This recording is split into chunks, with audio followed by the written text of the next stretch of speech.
There I was, in all the awkwardness of seventh grade algebra class. The neon lights were buzzing above my head. My teacher was waxing eloquently about how to solve for x. The smart kids were passing notes because they were bored out of their gourd. And I'm wondering to myself, when did the alphabet become part of math? And so I raised my hand. Why do I need to know this?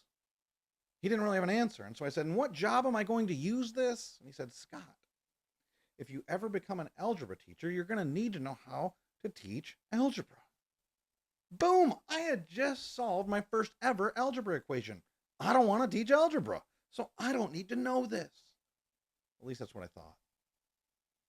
I wish at that moment he had said, I'm not really even teaching you math, Scott. I'm teaching you how to think. And right now, our education system has forgotten that.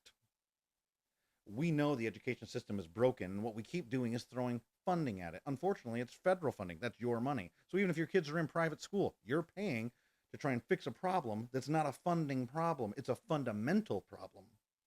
We just recently spent nearly $200 billion in emergency funding for K through 12 for the education system. And do you know what student performance is? Since we're talking about algebra and math, it's lower now than it was 35 years ago. The world's changing. Our education system is not, but we keep throwing money at it. See, our classrooms were designed with an assembly line mindset. It's industrialized thinking that is really designed for only one personality type. If you're familiar with the Enneagram, it's one of the personality tests. There are 9 personality types in the Enneagram. 9. There's only one that the current education system works for. The Enneagram 1, who wants a rubric and guardrails, tell me the rules, give me the assignment, I'll jump through the hoops. But if we're only building a system for them, we lose the rest. And it's not even beneficial to them. We're going to lose our radicals. We're going to lose the inventors. We're going to lose the entrepreneurs, the athletes, the misfits, the disruptors. The ones who fall behind just get further behind. And the ones that are ahead, they get bored and there's no place for them. But what if there's a better way? What if there's another approach? What if we start with thinking critically and problem solving, and we teach kids not to become curious, but to remain curious? We flipped the order. Rather than giving them a bunch of facts and then trying to teach them how to think, what if instead we taught them how to think, and then we brought alongside the formulas, the historical facts, the scientific methodology, not as the main event, but as tools? Imagine math class.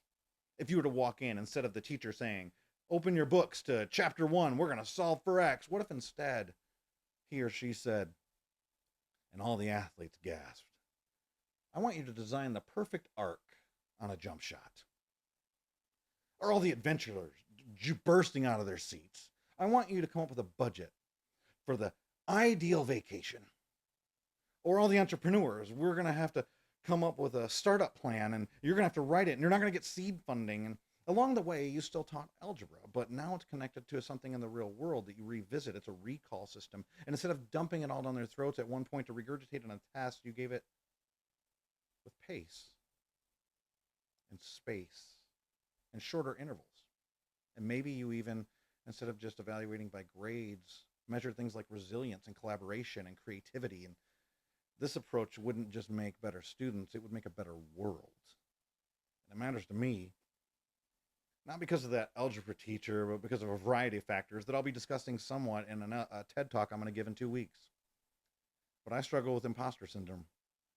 Did you know that up to 70% of adults at one point in their life struggle with imposter syndrome? And the reason why I struggled with it was because I felt behind. And so then learning became bondage. I had to just do it to stay ahead or even to keep up pace. But today, learning is not bondage, it's my birthright. And I teach my whole family to remain curious. You see, if we keep teaching kids what to think and not how to think, they'll graduate with diplomas and lack direction. But if we can start with curiosity, resilience, leadership, and give them the tools of math and science and literature, we'll raise innovators that can solve for anything. Because the future doesn't belong to those who can solve only for X. It belongs to the ones who can solve for anything.